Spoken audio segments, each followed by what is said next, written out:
नमस्कार साथियों। तो आज है 5 मई 2026। दोस्तों, जैसा कि कल रात से लग रहा था, क्योंकि कल रात में हमने देखा था ईरान की तरफ से यूएई के ऊपर मिसाइल हमला के बाद मार्केट थोड़ा वीक होने का चांस था, साथ में वॉलेटाइल होने का चांस था। और आज हुबहू सेम मार्केट हमें मिला। मतलब शुरू थोड़ा सा नीचे की तरफ, बहुत नीचे नहीं बट थोड़ा नीचे। उसके बाद first half totally downside movement. उसके बाद एकदम से रिकवर करता हुआ निफ्टी 50 क्लोजिंग दिया 24,032 पॉइंट पे। मतलब आज जो सबसे वाइटल पॉइंट, मतलब 24,000, उसको आज ब्रेक नहीं किया और क्लोजिंग दिया है लगभग 0.36% गिरावट के साथ। गिरावट कहना एक्चुअली गलत वर्ड होगा, मैं कहूँगा वीकनेस के साथ, ये सही वर्ड होगा। अच्छा, शुरू में क्यों गिरावट हुआ ये तो सबको पता है। कल रात में ईरान ने जो यूएस की वॉरशिप को टारगेट करते हुए मिसाइल हमला किया था, बट वो अल्टीमेटली जाके गिरा था यूएई पे।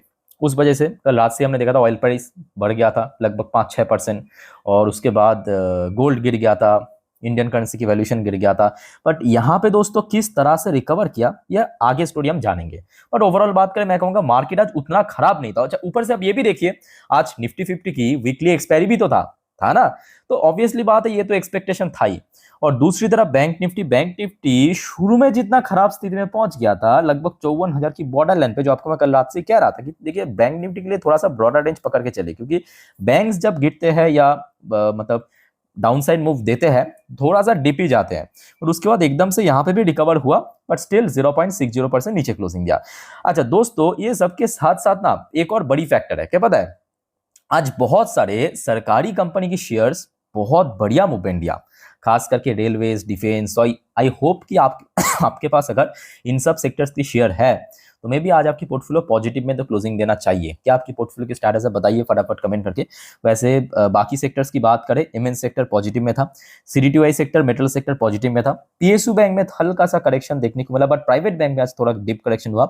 पीएससी सेक्टर फ्लैट था, pharmaceutical sector, media sector green में क्लोजिंग दिया। रियलिटी सेक्टर में आज थोड़ा सा ड्रॉप हुआ है। सर्विस सेक्टर ठीक ठाक था, फाइनेंशियल सर्विस सेक्टर थोड़ा सा वीक था, सीपीएससी सेक्टर थोड़ा वीक था, आईटी सेक्टर आज हल्का सा रिकवर किया, बहुत ज्यादा नहीं। एफएमसी सेक्टर थोड़ा सा रिकवर किया, ऑटो सेक्टर भी थोड़ा सा रिकवर किया, कंजप्शन सेक्टर भी थोड़ा सा रिकवर किया। बैंक निफ्टी आज थोड़ा वीक था, energy sector kind of flat था, ऑयल एंड गैस सेक्टर थोड़ा सा वीकनेस हमें देखने को मिला। बट ओवरऑल बात करें, मार्केट आज फर्स्ट हाफ में जितने मैं कहूंगा नेगेटिव स्थिति में पहुंच गया था, बट सेकंड हाफ में आई थिंक कि काफी रिकवर कर चुका है। ठीक है। अच्छा दोस्तों, आगे बढ़ने से पहले एक बात आप मेक श्योर कीजिए, आपने अगर चैनल को सब्सक्राइब नहीं किया तो प्लीज फटाफट करके रख दीजिए इस टाइप की वाइटल जानकारी पाने के लिए। और जैसे कि आपको मैं ये सारे जानकारी कल रात की 10:30 की वीडियो या 12 बजे की वीडियो में दे दिया था ना, पता होगा आपको। आई होप कि आप लोगों ने देखा। आज रात भी आ जाएगा, मिस मत करना प्लीज। ठीक है। सारे वीडियो तो देखिए फ्री ऑफ कॉस्ट है, सारे जानकारी इन्फॉर्मेशन मिल जाता है, तो फटाफट दोस्तों सब्सक्राइब कर लीजिए। और पता नहीं आज की डेट में ना, मैं नोट कर रहा हूँ कि यूट्यूब की कुछ मतलब टेक्निकल फॉल्ट हो सकता है कि आप लोगों के पास नोटिफिकेशन नहीं पहुंचता है। तो यहाँ पे जिस वजह से मैं बार बार कहता हूँ कि सब्सक्राइब करके रखना। ठीक है। अच्छा, वैसे कल रात में तो वो इंसिडेंट होने के बाद यूएस मार्केट भी एकदम से स्लाइड कर गया। मतलब डॉ जोन्स की क्लोजिंग पोजीशन की बात करें, नैस्डैक की बात करें, मोस्टली नेगेटिव में ही था।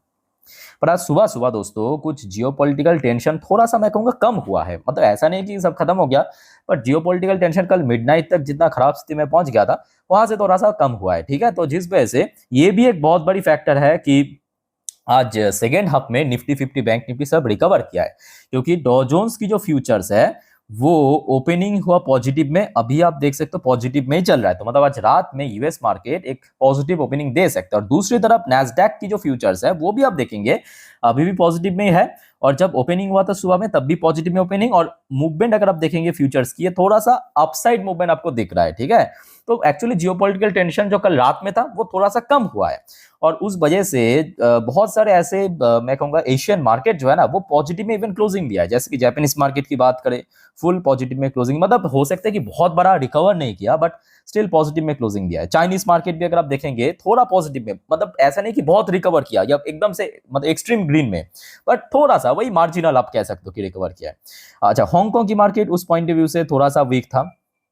साउथ कोरियन मार्केट, अच्छा साउथ कोरियन मार्केट आज क्लोज था, लास्ट डे बहुत चल गया था। इंडियन मार्केट तो आपके सामने ही। ताइवानिश मार्केट आज ओपन था, और यहाँ पे भी देखिए थोड़ा सा रिकवर हम देखने को मिला। ऑस्ट्रेलियन मार्केट दूसरी तरफ थोड़ा सा वीक था। अच्छा, ऑस्ट्रेलियन मार्केट वीक रहने के पीछे कारण भी है। ऑस्ट्रेलियन जो सेंट्रल बैंक, जैसे कि भारत की सेंट्रल बैंक है आरबीआई, ठीक वैसे ही ऑस्ट्रेलिया की जो सेंट्रल बैंक है ना, तो ऑस्ट्रेलिया के सेंट्रल बैंक ने क्या किया कि प्रेजेंट सिचुएशन को बेस करके, क्योंकि महंगाई बढ़ सकता है, ऑयल प्राइस इतना फ्लक्चुएट कर रहा है, सो रेट मतलब वहां का जो पॉलिसी रेट है, इंटरेस्ट रेट है, उसको थोड़ा सा हाइक किया है, जिस वजह से ऑस्ट्रेलियन मार्केट में थोड़ा सा वीकनेसेस आज हमें देखने को मिला। अच्छा, बाकी बात करें, खचरा आज एकदम से रिकवर किया है। न्यूजीलैंड की मार्केट थोड़ा सा वीक था, मलेशियन मार्केट ठीक ठाक था, इंडोनेशियन मार्केट ठीक ठाक था, सिंगापुर मार्केट थोड़ा सा फ्लैट था, थाई मार्केट भी थोड़ा सा फ्लैट था। ठीक है, तो कुल मिला के बात करें आज एशियन पैसिफिक मार्केट मोस्टली मैं कहूंगा फ्लैट, उसके साथ साथ थोड़ा सा मार्जिनल पॉजिटिव में क्लोजिंग दिया। अच्छा, क्रूड ऑयल की प्राइस दोस्तों जरा याद कीजिए, कल रात में $115 पर बैरल पे पहुंच गया था, वो इंसिडेंट के बाद, मतलब ईरान ने जो हमला किया, मिसाइल हमला, आपके 2 मिसाइल गिराया यूएई पे। तो आज सुबह अगर आप देखेंगे ऑयल प्राइस में एक्चुअली थोड़ा डिक्लाइन देखने को मिला, लगभग 1.5% नीचे, $112-13 पर बैरल पे चल रहा है। बहुत ज्यादा चेंजेस नहीं हुआ, बट थोड़ा सा तो कम हुआ ना। आप देखिए, जो आपको मैं बार बार कहता हूं, ऑयल के साथ गोल्ड एंड सिल्वर की कैसा रिलेशन है, याद कीजिए, ऑपोजिट रिलेशन है ना। तो जैसे कि कल रात में हमने देखा था, ऑयल बढ़ गया था, गोल्ड गिर गया था। आज देखिए, ऑयल गिर गया, गोल्ड बढ़ गया, सिल्वर वही बढ़ गया, ये देखिए सिल्वर बढ़ गया। ठीक है, और इंडियन करेंसी की वैल्यूएशन कल रात में जितने खराब स्थिति में पहुंच गया था, मतलब 95.3 समथिंग, कल रात में 95.3 के आसपास पहुंच गया था, वहां से थोड़ा सा इंप्रूवमेंट हुआ है, बट स्टिल लाइफ टाइम लो के आसपास ही चल रहा है, बहुत ज्यादा इंप्रूवमेंट नहीं हुआ। ठीक है, अच्छा, इसके साथ साथ दोस्तों एक और बड़ी फैक्टर है, क्या पता है? एक और बड़ी फैक्टर ये है कि मतलब लास्ट डे, मतलब 4 तारीख, एफआईएस की एक सॉलिड इन्फ्लो देखने को मिला। इस चीज को भी आप इग्नोर नहीं कर सकते, है ना। जो आपको मैं बार बार इसके पहले भी कहा था कि देखिए, सेम रीजन के कारण ना, सेम रीजन याद रखना, सेम रीजन के कारण मार्केट बार बार वैसा ही रिएक्ट नहीं करता। ये आपको मल्टीपल टाइम कह चुका हूं। आज आप देखिए, मार्केट वीकनेस जरूर था, ये तो एक्सपेक्टेशन था कि वीकनेस रहेगा, बट जो मार्च वाली रिएक्शन वैसा हमें देखने को नहीं मिला। आई होप कि आपको समझ आ रहा है मेरे बात।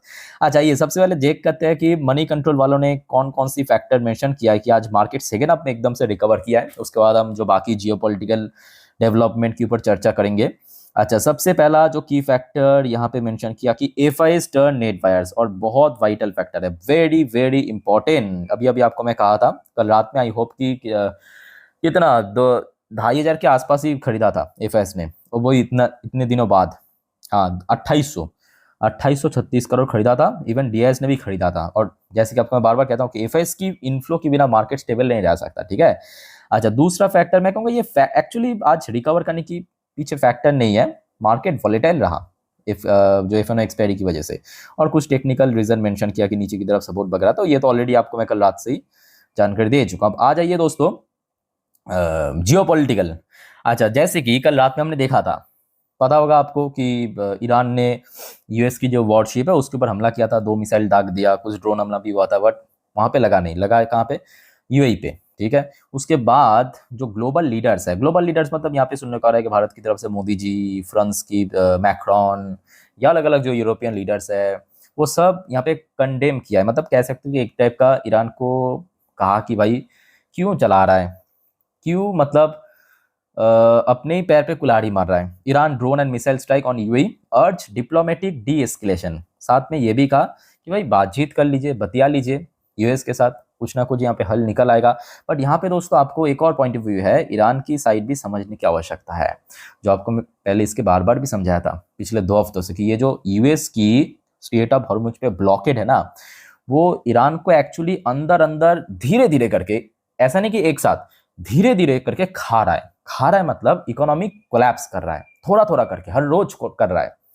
और देखिए, यहाँ पे ईरान बेचारा करे तो करेगा, ये भी फैक्ट है कि ईरान आज, क्योंकि ईरान की आज क्या पता है स्थिति, 90% सप्लाई चेन बंद है, बंद है। ऊपर से इन्फ्लेशन बढ़ रहा है, कंपनीज बंद हो रहा है, और जो भी कंपनी है सब अपने एम्प्लॉयज को ले ऑफ कर रहा है, छटाई कर रहा है। तो इकोनॉमिक स्ट्रगल तो कर रहा है। ईरान के पास कोई चारा भी नहीं है, क्योंकि अगर हमला कर दिया तो यूएस उसका जो इंफ्रास्ट्रक्चर है, पावर प्लांट, ब्रिज, उसको गिरा देगा। मतलब और कह सकते हो कि और स्थिति खराब हो जाएगा, और बेकार हो जाएगा।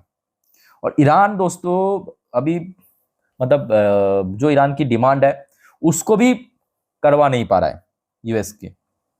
तो जिस वजह से ईरान अभी बहुत अंदर ही अंदर, वो होता है ना कि फ्रस्ट्रेशन टाइप का, उस टाइप की सिचुएशन है। अच्छा, उसके बाद आ जाइए, नेक्स्ट जो रिपोर्ट आ रहा है कि यूएस से it has opened a lane in the strait of Hormuz and sunk Iranian small boats in test of trust. अब देखिए ये कितना सच है कितना झूठा ये तो पता नहीं, क्योंकि वहां पे हम लोग थोड़ी ना गया, जो भी यहाँ पे खबर मिल रहा है वही पता चल रहा है। तो यहाँ पे यूएस ने ये क्लेम किया कि स्टेट ऑफ हॉर्मुज पे जो ईरान की साइड में ब्लॉकेज था, वहां पे कुछ छोटे मोटे कह सकते हो कि ईरान की बोट्स है, उसको हम मतलब कह सकते हो कि गिरा दिया या हटा दिया, हटा के एक पतली सी लेन ओपन किया, पतली सी लेन ओपन किया स्टेट ऑफ हॉर्मुज पे, ताकि जो कमर्शियल शिप हो गया या जो दुनिया भर की जो कमर्शियल शिप वेसल्स टैंकर उसको पैसेज मिल सके, ये यूएस की तरफ से दावा किया गया। उसके साथ साथ ट्रम्प ने ये भी कहा कि प्रोजेक्ट फ्रीडम मतलब जो कह सकते हो कि ईरान की साइड में ब्लॉकेज है स्टेट ऑफ हॉर्मुज पे, अभी भी टेंशन है, तो क्यों ना हम पूरे दुनिया मिलके इस प्रोजेक्ट को लॉन्च करेंगे, मतलब प्रोजेक्ट फ्रीडम, हमें स्टेट ऑफ हॉर्मुज को फ्रीडम मतलब स्टेट ऑफ हॉर्मुज को कह सकते हैं एक टाइप का ईरान से मुक्ति दिलवाना है, ये ट्रम्प ने दावा किया। अब देखिए ये तो सबको पता है कि ये व्यक्ति है तो पागल टाइप का, ठीक है, तो यहाँ पे कुछ भी कह रहा है, बट अल्टीमेटली बात यह है कि आज की डेट में यूएस के ऊपर भी प्रेशर है और ईरान के ऊपर और प्रेशर है, और ईरान खुद अभी ट्रैप हो चुका है अपने खुद की गलती से। हो सकता है कि आप में से बहुत सारे जो व्यूअर्स है मेरे साथ डिसएग्री करेंगे, बट ये फैक्ट है, जो दिख रहा है वही मैं आपको बता रहा हूँ। अच्छा नेक्स्ट आ जाइए अब ईरान की तरफ से। State of Hormuz crisis deepen as Iran warn US. अब ईरान दोस्तों फिर से वार्निंग दिया, we have not even started yet. अब ईरान कह रहा है कि भाई देखिए ये सब हरकत हमने तो स्टार्ट नहीं किया, तो ये बात तो सही है, स्टार्ट तो ईरान ने नहीं किया, स्टार्ट तो किया है यूएस और इजराइल में, तो इन बात में तो सच्चाई है। बट दूसरी तरफ अब ट्रम्प कह रहा है, ट्रम्प फिर से एक और धम्मा, तो इसका ही रिप्लाई देते हुए कहा कि I have the cut post mock as Iran tension escalate. तो ट्रम्प कहा कि भाई ज्यादा बदतमीजी मत करो, एक तो ब्लॉकेट करके रखा है और हमारे पास वो जो अल्टीमेटली कट वो अभी भी बचा है, तो एक टाइप का थ्रेट आप कह सकते हो कि अगर ज्यादा बदतमीजी किया तो आपके जो इंफ्रास्ट्रक्चर है उसको धसा देंगे, डिस्ट्रॉय कर देंगे, तो एक टाइप का धमकी यहाँ पे दिया है आपके यूएस की तरफ से। ये चलता रहेगा, बट अल्टीमेटली जो कल रात से मतलब एक टेंशन चल रहा था ना कि क्या कहते हैं उसको, ईरान ने जो हमला किया यूएई के ऊपर, उसके बाद शायद यूएस भी जवाब देगा, जवाब में मिसाइल, या आप कह सकते हो कि सीज फायर टोटली मतलब खत्म हो जाएगा, तो वो जो टेंशन था वो काफी हद तक कह सकते हो कि अभी न्यूट्रलाइज हो चुका है। यही मेन फैक्ट है कि सेकेंड हाफ में एकदम से मार्केट रिकवर कर गया, ठीक है। अच्छा एक और दोस्तों मजेदार फैक्ट क्या है पता है, मजेदार फैक्ट ये है कि देखिए Trump call Iran war poll totally fake, threaten to blow Tehran off face of the earth. तो एक्चुअली क्या है कि यूएस में एक मतलब यूएस की जो पार्लियामेंट है ना, वहां पे एक वोटिंग टाइप का किया गया है। ये जो मतलब यूएस और ईरान के बीच जंग चल रहा है पिछले 2 महीना 2.5 महीना होने जा रहा है, यूएस ने बार बार हमला कर रहा है या ब्लॉकेट करके रखा, क्या ये सही है?